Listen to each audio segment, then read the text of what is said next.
In this video, I am going to be running through one of my favourite things, compression. Before I start, just to run through how I've set the tests up in this video. As always, I have set my microphone to record with peaks at between -12 and -20 at whatever level is required to get the noise floor below -60. In my main part of the test, I've recorded 20 sentences between 1 and 9 words, testing character voices, sibilants, plosives, proximity, etc. I've then made one modification to the audio, which is I have separately normalized each individual sentence to between Luft's I of -20 and -24. That's to make sure that it's consistent with the rest of my videos. I have done no editing to the samples beyond that. No second takes, just the adjustments to balance noise. So, let's get into it. If you're not already familiar with compressors, put simply, they are a sacrifice of dynamics against the ability to raise one's LUFS and therefore one's loudness. I tend to use Smart Comp 2, that's by Sonable. It's linked in the description for my downwards compression, and I use Reaper's built-in compressor ReaComp for parallel compression. Compression is particularly useful with dialogue because we are often trying to hit specific loudness levels.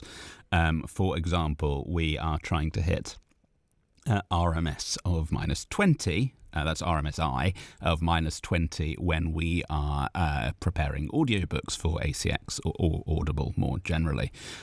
Similarly, when you're putting together a commercial reel, an e-learning reel, any other reel, there are generally kind of ballpark figures for Luft's I that you're going to want the whole reel to hit. You're not trying to hit an exact number, but you are trying to come in within the same sort of range that everybody else is coming in at with their reels so that someone can listen consistently. I have put together some visualizations heavily inspired by a Sound on Sound article that is linked to in the description, which show how various different types of compression work. So first up, here is the image to show just standard downwards compression. This is compression running on audio from -20 to -50 dB and shows, I think it's about a 2-to-1 ratio above the threshold, which is where you can see the sound changes to where it doesn't. Downward compression will reduce the loudness of the louder noises, increasingly so the louder they are, allowing you then to use makeup gain and to reduce the full dynamic range of what you're listening to, ideally without it being particularly audible. You might think that sounds a lot like the definition of a limiter too, and frankly a limiter is a compressor. It's a compressor that is designed to run at an pretty much infinity to 1 ratio and therefore compresses all the audio above a certain point to nothing. Downwards compression is the type of compression you would normally see. I prefer to actually use a gentler ratio and use multiple downwards compressors. As you can see in the image here, the overall amount of compression, as in the makeup gain that is required at the end to bring it back up to 0 dB, is the same for these 4 lower ratio compressors as it was for the single compressor at a higher ratio. But as you can see with the lines all the way at the right, it creates more of a subtle curve to the way the compressor works, which the higher the ratios you're dealing with, the more subtle this will actually sound and the more it'll provide flexibility and covering up for if you've recorded at slightly different gain levels on a particular day, if you're recording an audiobook.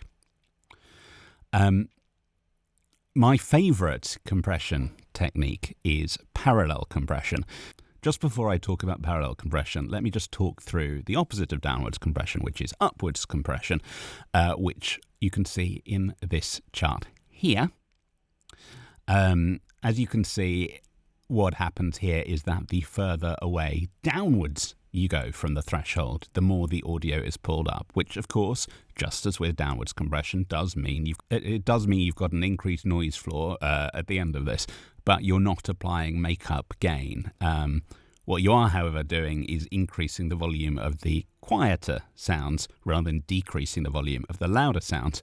And actually, upwards compression is not a commonly found thing. There aren't really any plugins that do it that I'm a fan of, and instead, I tend to use parallel compression, and that is where you take a compressor on a parallel track with a ratio of 20:1 or more, and a threshold of whatever you wish to set. I tend to use -20, -30, and you mix back in the parallel compressed track in with the original track at a given level of wet and dry, and with or without any additional decibels to simulate the use of multiple parallel compressors. I tend to do this on multiple tracks, but as the article in Sound on Sound points out, that is actually the same thing as using it on one track and just boosting the faders, just increasing the faders or decreasing the faders in order to match the equivalent amount of having multiple parallel compressors. As you can see here, it creates a set of lines that look quite similar to upwards compression, and as the article from Sound on Sound points out, it is very similar to upwards compression. The only difference is that that squeezed bit of audio is happening just above the threshold rather than below the threshold. Similarly, although this chart looks similar to the serial downwards compression chart that I showed you before, this technically isn't actually serial parallel compression. This is showing what happens if you're running one parallel compressor, two parallel compressors, and three parallel compressors. And as you can see, it further squeezes the mids, giving you control over that part of the audio where actually you'd be controlling the higher loudness points with a downwards compressor. So what happens if you combine them? Well, you end up with something that looks like this. As you can see, it's squeezing the audio at the top and it's squeezing the audio in the middle. Now, what that actually means is you've got less of a makeup gain than you would if you tried to get a similar amount of compression just with downwards compression. Plus, it creates a different compression curve and a sound that I prefer the sound of.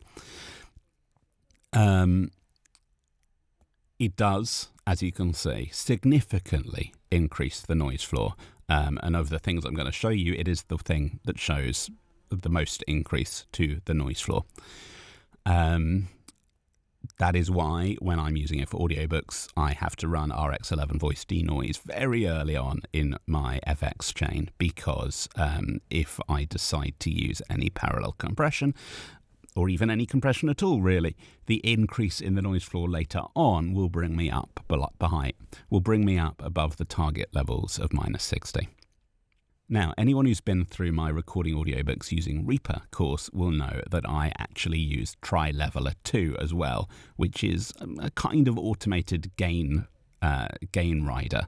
And that actually works more by doing what the image is showing here, but moving up and down depending on the level of the input, rather than strictly always looking like it does on the screen at the moment. And you can combine them all.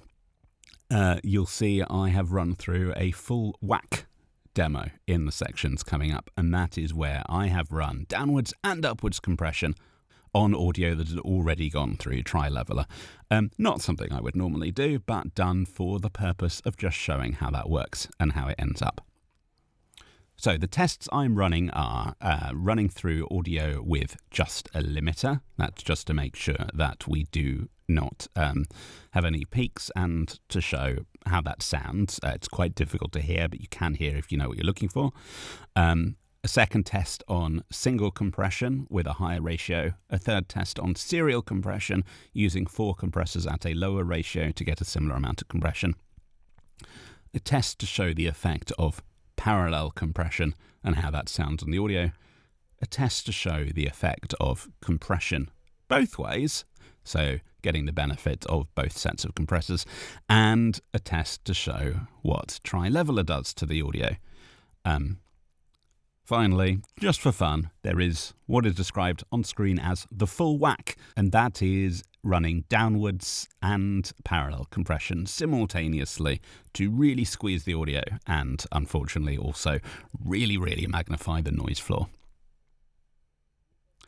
Now, I would normally at this point run through my 20 sentences one at a time, running through each of the tests, but it's not actually going to show you the best way to compare compression because, of course, the way compression is best identified is by seeing how it works on varied, loud and quiet samples. So what I've done is I've extracted 5 of the sentences, and rather than playing them one after the other with each test, I'm going to play all 5 sentences, one test after the other. Crunchazoids! Precision is not an option. All are safe under my protection. Kill them all. They're right behind you. Crunchazoids! Precision is not an option. All are safe under my protection. Kill them all. They're right behind you. Crunchazoids! Precision is not an option. All are safe under my protection. Kill them all. They're right behind you. Crunchazoids! Precision is not an option. All are safe under my protection. Kill them all. They're right behind you. So, there we are. I will come back and talk about those in a few minutes. But first, I wanted to also include a test to show how it works on an actual piece of audiobook. So, as always, I've used the first paragraph of Winnie the Pooh, which was the first audiobook I did. Let's listen to that. Here is Edward Bear, coming downstairs now, bump, bump, bump, on the back of his head, behind Christopher Robin. It is, as far as he knows, the only way of coming downstairs, but sometimes he feels that there really is another way, if only he could stop bumping for a moment and think of it. And then he feels that perhaps there isn't. Anyhow, here he is at the bottom and ready to be introduced to you. Winnie the Pooh. Here is Edward Bear, coming downstairs now, bump, bump, bump, on the back of his head, behind Christopher Robin. It is, as far as he knows, the only way of coming downstairs, but sometimes he feels that there really is another way, if only he could stop bumping for a moment and think of it. And then he feels that perhaps there isn't. Anyhow, here he is at the bottom and ready to be introduced to you. Winnie the Pooh. Here is Edward Bear, coming downstairs now, bump, bump, bump, on the back of his head, behind Christopher Robin.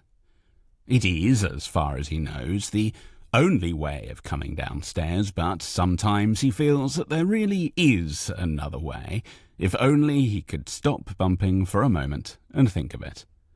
And then he feels that perhaps there isn't. Anyhow, here he is at the bottom and ready to be introduced to you.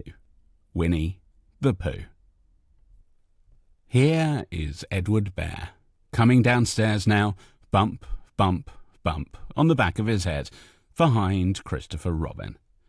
It is, as far as he knows, the only way of coming downstairs, but sometimes he feels that there really is another way, if only he could stop bumping for a moment and think of it. And then he feels that perhaps there isn't. Anyhow, here he is at the bottom and ready to be introduced to you. Winnie the Pooh. Here is Edward Bear, coming downstairs now, bump, bump, bump, on the back of his head, behind Christopher Robin. It is, as far as he knows, the only way of coming downstairs, but sometimes he feels that there really is another way, if only he could stop bumping for a moment and think of it. And then he feels that perhaps there isn't. Anyhow, here he is at the bottom and ready to be introduced to you. Winnie the Pooh. Here is Edward Bear, coming downstairs now, bump, bump, bump, on the back of his head, behind Christopher Robin. It is, as far as he knows, the only way of coming downstairs, but sometimes he feels that there really is another way, if only he could stop bumping for a moment and think of it. And then he feels that perhaps there isn't. Anyhow, here he is at the bottom and ready to be introduced to you. Winnie the Pooh. Here is Edward Bear, coming downstairs now, bump, bump, bump, on the back of his head, behind Christopher Robin. It is, as far as he knows, the only way of coming downstairs, but sometimes he feels that there really is another way, if only he could stop bumping for a moment and think of it. And then he feels that perhaps there isn't. Anyhow, here he is at the bottom and ready to be introduced to you. Winnie the Pooh. So, what have we found? Well, when we run only the limiter, unsurprisingly, we end up with the highest dynamic range because I've set the limiter to do very little. Therefore, the dynamic range itself is not being squeezed. And it is worth noting that at the end of this, I've made sure that all of these amounts are coming out at the identical level of RMSI minus 20, so that we're comparing equally loud things. So although the loudest parts of the audio are being squeezed by the limiter and squashed down so they don't go above 3 decibels, the effect is not very strong. Running a single compressor, on the other hand, is a bit gentler, although at such a low ratio of just 2:1, there's not that much of an effect you can really hear. When you run serial compression, it actually sounds very similar, but the dynamic range is slightly higher, and that will continue to be more and more true. Instead of using 1.3:1 ratios 4 times, instead of a 2:1 ratio, if you're using, say, 2:1 ratios instead of a 10:1 ratio, the dynamic range benefit of using serial compressors is going to be greater than if you're just using a single compressor. Parallel compression, of course, is a wildly different beast. It provides a much warmer and thicker tone, and it also actually maintains the dynamic range of having just a gentle limiter. On top of that, it also increases the noise floor significantly less than just boosting the volume would to get the similar kind of thicker noise. Unsurprisingly, running compression both ways reduces dynamic range the most, but it also allows for the best control of dynamics if you're not riding the gain, which is, of course, important for long-form content. It does, as a result, increase the noise floor more than just one way or the other, and because it does still involve parallel compression, it can sound a little too thick, and that is because, indeed, it is squishing the audio in both directions. TriLeveler 2 has the smallest dynamic range, although that is partly a reflection of how it's configured. It works by making the loudest things quieter and the quietest things louder, which isn't the same as using compression both ways. And it's most obvious on lines like, "Talk to someone who gets it." Talk to someone who gets it. Talk to someone who gets it. As you can hear there, it totally ruins the gentleness of the tone compared to the unleveled version, and that is why I avoid using it for non-audiobook work. Ditto, when you listen to the line before "they're right behind you" and the line "they're right behind you." Peter Piper picked a peck of pickled peppers.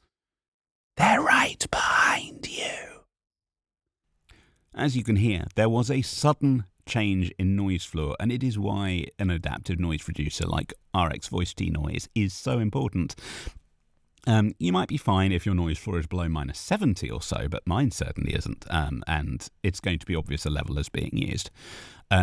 It can also be a bit too quick at times, such as with the kill them all line.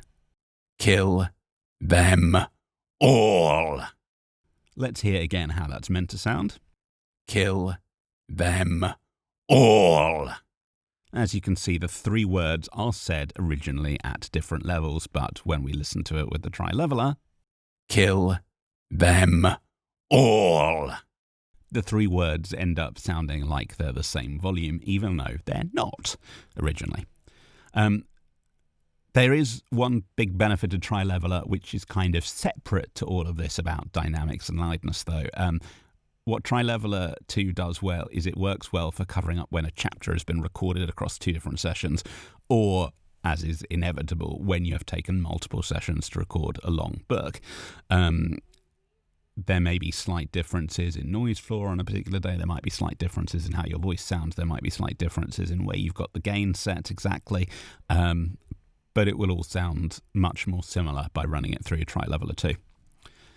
Interestingly, the full whack, when we've added downwards and parallel compression, it's actually restored some of the lost dynamics of using just TriLeveler. However, the noise floor increases massively. If I just play the regular audio here is Edward Bear. Coming downstairs now, bump, bump, bump, on the back of his head, behind Christopher Robin. And now let's listen to the full whack again. Here is Edward Bear. Coming downstairs now, bump, bump, bump, on the back of his head, behind Christopher Robin. It is impossible not to hear how much louder the noise floor has got. And that's because the parallel compressor, in particular, is acting on the already increased noise floor caused by TriLeveler.